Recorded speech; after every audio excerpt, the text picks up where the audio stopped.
Ngayon at magpakailan yan. Wala ko. Wala ko na yan. Kasya ba? Yan ang tawag mo naman. Magaling ka. Sinising na yan. Wala nga siya. Salamat sa lahat.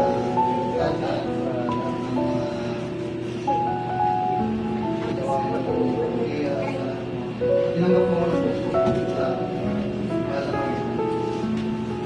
talagang lahat pa.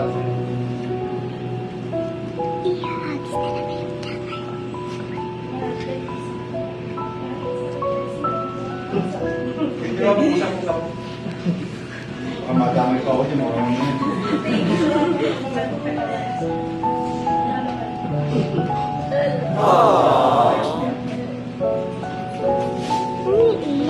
okay lang yan.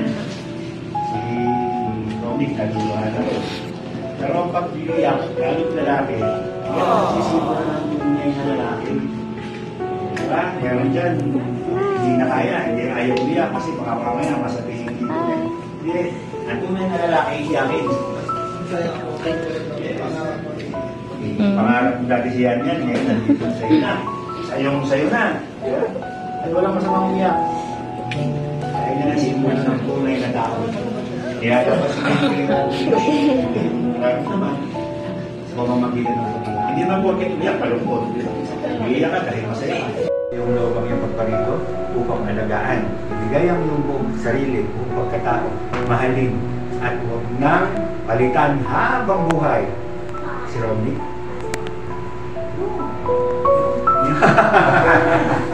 Kayong dalawa, inihahayag ko na mag-asawa.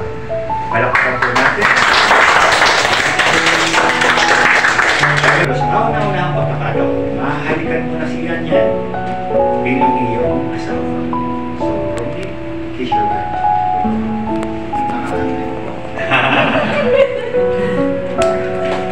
Boss na muna. Parang hindi, ano? Live! Mayor, live! Alam niyo sa kasal, hindi mayor ang nasusunod. Photographer. Lord, isa pa. Pupost niyo yan mamaya. Pag pangit, magagalit kayo sa photographer. No? Tama. Yung matagal.